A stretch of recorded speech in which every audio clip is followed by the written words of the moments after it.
चलिए आज class 10th का मैथ प्रश्नावली 2.1 होगा। कंटिन्यू वीडियो चलेगा आप लोग को क्लास वीडियो में। तो दिया है कि किसी बहुपद px के लिए y बराबर px का एक ग्राफ नीचे आकृति 2.10 में दिया है। प्रत्येक स्थिति में px के संयोगों की संख्या ज्ञात कीजिए। ये तो आपका क्वेश्चन दिया है, लेकिन इस पर सबसे पहले आज हम लोग थोड़ा बेसिक बात जान लेते हैं। तो यहाँ दिया तो इसको हटा दीजिए। सबसे पहले इसका बेसिक बात जान लेते हैं, बहुपद क्या होती है, बहुपद की घात क्या होती है। ठीक है जी, बहुपद की प्रकार क्या होती है। उसके बाद ग्राफ पर बहुपद कैसे बनते हैं ये हम लोग सीखेंगे। ठीक है, कितना काटा है? 3 लोग 4 लोग 3 होगा। ठीक है, अब देखिए सबसे पहले हम लोग सीखते हैं बहुपद आखिर क्या है। बहुपद, ठीक है, ऐसे बीजीय व्यंजक, ऐसे बीजीय व्यंजक जिसके चर के घात एक पूर्ण संख्या हो तो यहीं पर लिखी हो तो उसे बहुपद कहते हैं। बहुपद कहते हैं। बात आपको समझ में आया होगा। ऐसे बीजीय व्यंजक जिसके चर के घात एक पूर्ण संख्या हो तो उसे बहुपद कहते हैं। यानी कहने का अर्थ है, मान लीजिए जैसे x प्लस बी अपने आप में यह क्या है जी, एक बहुपद है। अब हमने दे दिया ax स्क्वायर bx प्लस सी, यह भी अपने आप में एक बहुपद ही है। हमने दे दिया ax स्क्वायर ax क्यूब जी जी।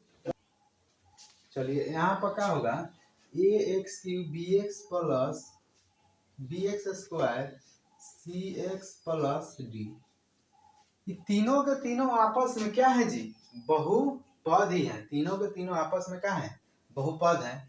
अब इसको मैंने कुछ इस तरह से दे दे आपको 2x प्लस 3, इसको दे दे x स्क्वायर 3x प्लस 5, इसको दे दे कि 4x क्यूब, चाहे मान लो x cube plus 4x square plus 5x plus 3।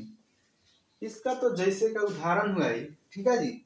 लेकिन इन तीनों के तीनों जो बहुपद आपको दिए गए हैं, तीनों के तीनों एक बहुपद के साथ साथ इनका अलग ही परिचय है। ठीक है जी, इसका अलग ही परिचय है। देखिए अब आपको पढ़ाया जाएगा कि बहुपद की क्या पढ़ाया जाएगा, बहुपद की घात के आधार पर बहुपद के प्रकार। ठीक है जी, इसको थोड़ा हम मिटाते हैं। ठीक है, इसको आप लोग नोट कर लीजिए तो थोड़ा डिस्टर्ब।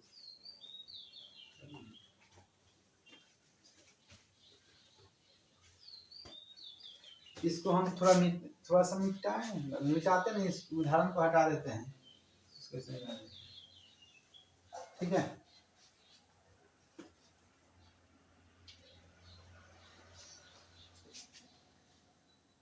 बहुपद की घात और घात की आधार पर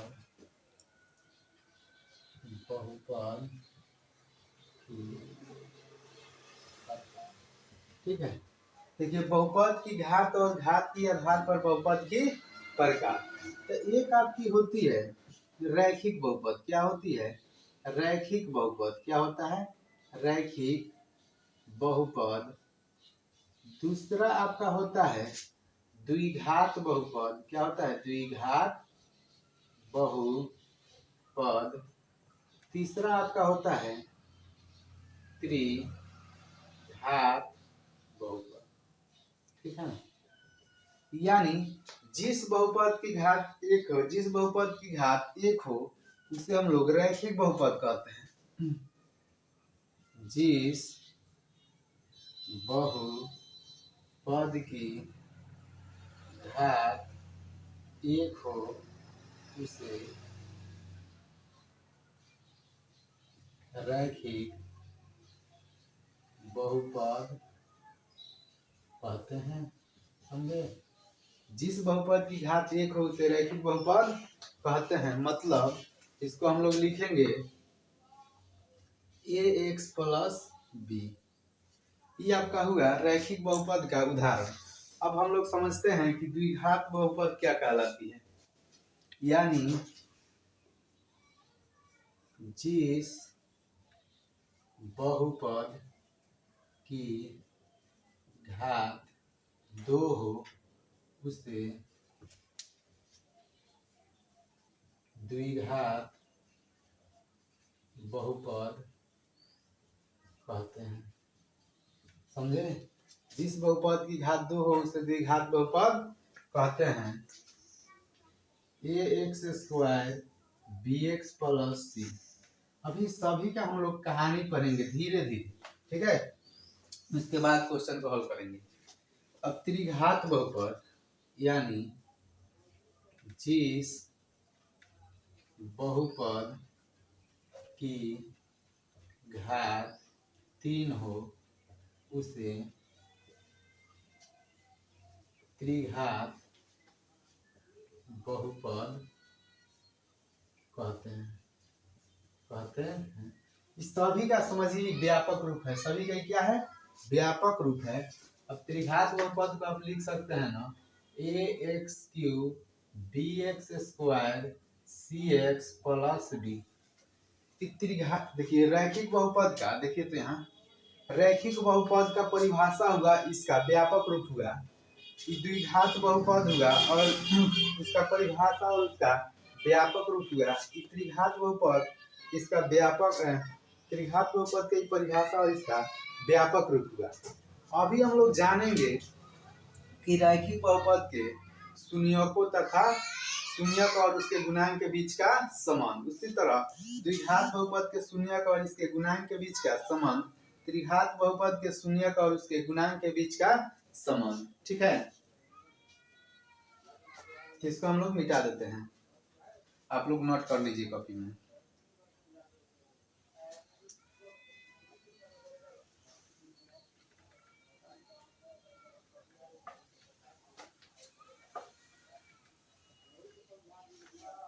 अब आइए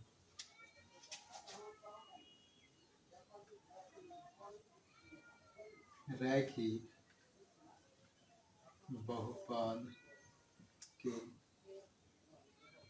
शून्यक एवं गुणांक।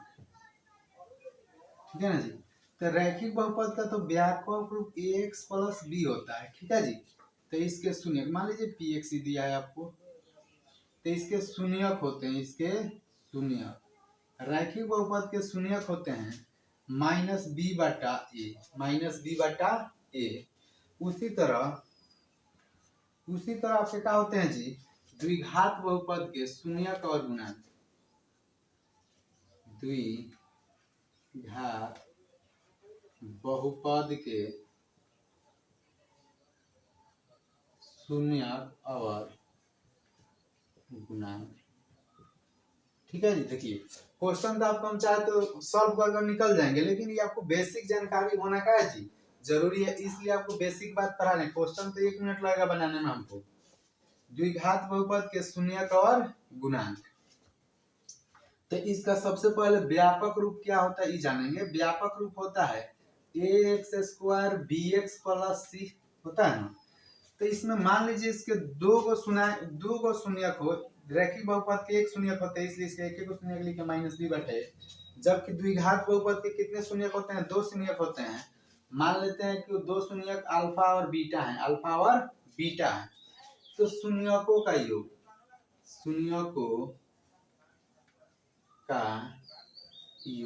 शून्यकों का योग यानी अल्फा जोड़ बीटा होता है, अल्फा जोड़ बीटा। तो अल्फा जो बीटा होता है माइनस बी बटा ए, माइनस बी बटा ए मतलब माइनस एक्स का गुणांक, एक्स का गुणांक लिख सकते हैं, एक्स का गुणांक एक्स स्क्वायर माइनस बी बटा, हाँ ठीक है, एक्स का गुणांक बटा एक्स स्क्वायर का गुणांक, एक्स स्क्वायर का गुणांक का मतलब होगा उस राशि से आपको गुना, एक्स के गुणांक का मतलब होगा यहाँ एक्स का गुणांक बी है इसलिए माइनस बी है, एक्स स्क्वायर का गुणांक का मतलब हुआ ए, यानी यहाँ ए है। यानी आप समझे कि द्विघात बहुपद के शून्यकों का योग अल्फा जोड़ बीटा बराबर माइनस बी बटा ए, और एक्स का गुणांक होता है माइनस एक्स का गुणांक होता है, और ये एक्स स्क्वायर का भी गुणांक होता है। अब पढ़ते हैं हम लोग शून्यकों का गुणनफल, क्या पढ़ेंगे, शून्यकों का गुणनफल, शून्यकों का गुणनफल क्या होता है, alpha into beta, alpha into beta मतलब सी बटा ए, सी बटा ए, यानी अचर पद ई हो गया, सी हो गया आपका अचर पद बटा एक्स स्क्वायर का गुणांक, एक्स स्क्वायर का गुणांक, यानी द्विघात रैखिक बहुपद और द्विघात बहुपद के बारे में आप अच्छी तरह से जान गए कि इसके रैखिक बहुपद के एक शून्यक होंगे, इसलिए इसका शून्यक निकाले तो माइनस बी बटा ए ही होगा। द्विघात बहुपद के दो शून्यक अल्फा और बीटा होते हैं, तो शून्यकों का योग यानी अल्फा जोड़ बीटा माइनस बी बटा ए, शून्यकों का गुणनफल अल्फा इंटू बीटा यानी सी बटा ए यानी अचर पद बटा एक्स स्क्वायर का गुणांक होता है। तो अब यहाँ हम लोग इसको मिटाते हैं और अगली बात जानते हैं त्रिघात बहुपद आखिर होता क्या है। एक बात समझिए आप, जो द्विघात बहुपद होता है ना, द्विघात बहुपद A X square B X plus C का जब हम लोग ज्यामितीय निरूपण करते हैं तो कैसे प्राप्त होता है जी, परवलयकार होता है, परवलय होता है, ठीक है जी। परवलय का मतलब हुआ कुछ इस तरह से, ठीक है जी। इस फिगर बनाना यहाँ ऊंची क्लास की बात है, बस यहाँ जान लेते हैं द्विघात बहुपद का जब हम लोग ज्यामितीय निरूपण करते हैं तो परवलयकार प्राप्त होता है, ठीक है जी, परवलयकार होता है। अब यहाँ हम लोग त्रिघात बहुपद के बारे में जानेंगे।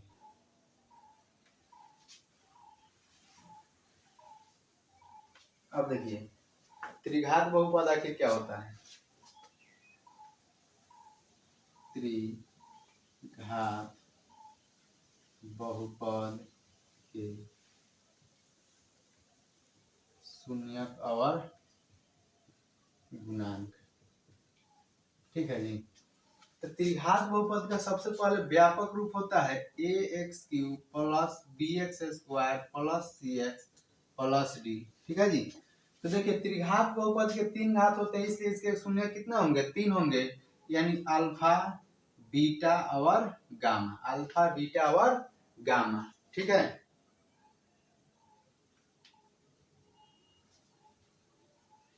चलिए तो क्या देखते हैं जी, इसके बीच के समान देख लेते हैं। तो यानी अल्फा जोड़ बीटा जोड़ गामा, अल्फा जोड़ बीटा जोड़ गामा क्या होता है जी, माइनस बी बटा ए होता है, माइनस बी बटा ए, माइनस बी बटा ए होता है। अब देखिए इसके गुणांक क्या होते हैं, यदि ई दोनों को आपस में गुना करे alpha into beta, beta into gamma और ये अल्फा इंटू गामा, ये आपका होता है सी बटा ए, क्या होता है जी, सी बटा ए। उसके बाद एक होता है alpha into beta into gamma, ये होता है माइनस डी बटा ए, माइनस डी बटा ए, ठीक है ना। यानी सभी जानकारी हम लोग प्राप्त कर लिए। अब इसके कहने का मतलब ये हुआ ना कि माइनस बी मतलब माइनस एक्स स्क्वायर का गुणांक, एक्स स्क्वायर का गुणांक, सही ना, ये तो समझाई दिए आप लोग को, समझ में आ जाएगा। बी है तो एक्स स्क्वायर का गुणांक है, ए है तो ए क्यू का गुणांक है, ठीक है। उसी तरह देखिए तो एक्स ई का होता है जी, ये इसका व्यापक त्रिघात बहुपद का ही व्यापक रूप हुआ, कौन रूप, व्यापक रूप। व्यापक रूप से हम लोग को अल्फा जो बीटा और गामा निकालना हो तो माइनस बी बटा ए होता है, alpha into beta, beta into gamma plus alpha into gamma तो सी बटा ए होता है, अल्फा बीटा गामा तीनों को गुना कर देंगे तो माइनस डी बटा ए होता है। इस तरह से आपकी कुछ बहुपद की जानकारी आपको प्राप्त हुई जो 10वां लेवल की है। ये सभी बातें आपको याद कर रखना है, कॉपी में आप लोग लिख लीजिए और साथ में आप लोग एक नोट्स बनाते चलिए जो आप लोग को बोर्ड एग्जाम के समय काफी फायदा करेगा। इसको मिटा देते हैं। अब आते हैं हम लोग क्वेश्चन की ओर। क्वेश्चन 1 में दिया है किसी बहुपद px के लिए y बराबर px का ग्राफ नीचे आकृति 2.10 में दिया है। प्रत्येक स्थिति में px के लिए शून्य ज्ञात कीजिए। ठीक है जी, तो यहाँ हम लोग लिखेंगे 1 नंबर के लिए, 1 नंबर के हल देकर लिखेंगे। देखिए y बराबर px यानी x पर y का देखेंगे कि x पर कहाँ है, तो x पर नहीं ना काट रहा है, यानी शून्यकों की संख्या, शून्यकों की संख्या शून्य है, शून्य है। काहे शून्य है? क्योंकि ग्राफ x अक्ष को किसी भी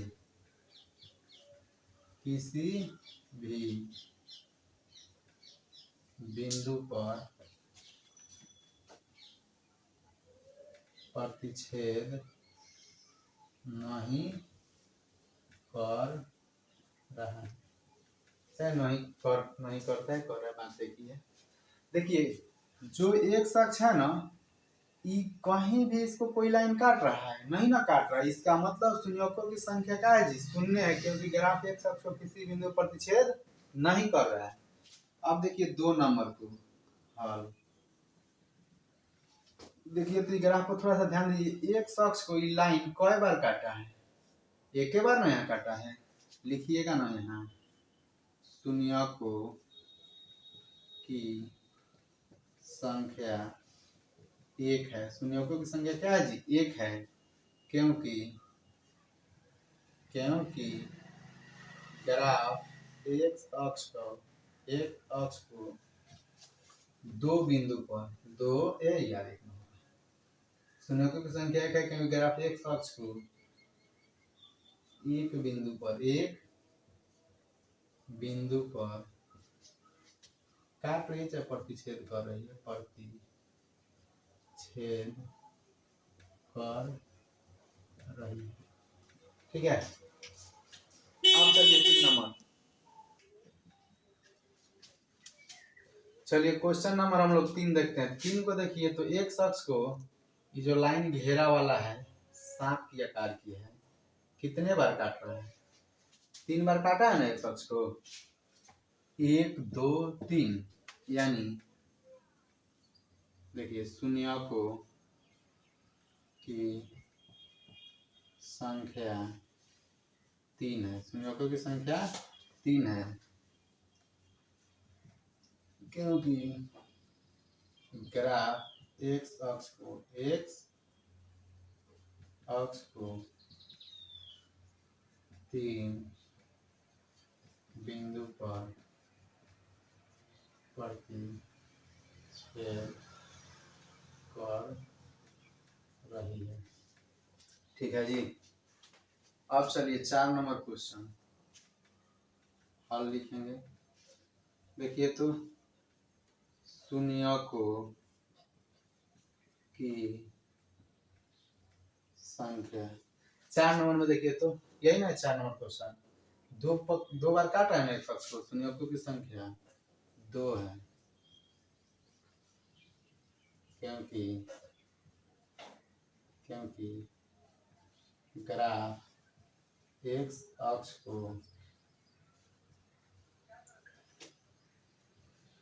2 बिंदु पर प्रतिच्छेद। ठीक है, अब क्वेश्चन नंबर 5 हम लोग देखेंगे।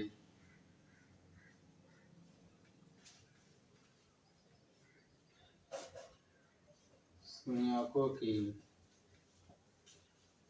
संख्या, क्वेश्चन नंबर 5 यह है, 1 2 3 4 देख लीजिए आप लोग भी 1 2 3 4 4 बिंदु पर काट रहे हैं, यानी शून्यकों की संख्या 4 है, क्योंकि ग्राफ एक्स अक्ष को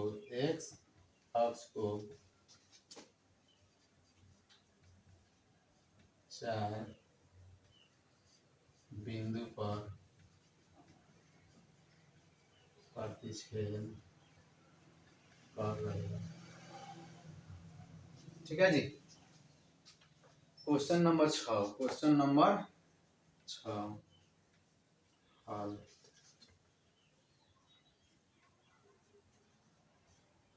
शून्यकों की संख्या। क्वेश्चन नंबर 6 थोड़ा आप लोग ध्यान से देखिए कि कितने बिंदु पर प्रतिच्छेद कर रहा है। तो यहाँ देखिए एक बिंदु पर नीचे नहीं आया है, ऊपर ऊपर सटकर निकल गया, यानी 1 2 3। शून्यकों की संख्या कितनी होगी जी? 3 होगी। हल 6 नंबर, शून्यकों की संख्या 3 है। शून्यकों की संख्या 3 है, क्योंकि ग्राफ एक्स अक्ष को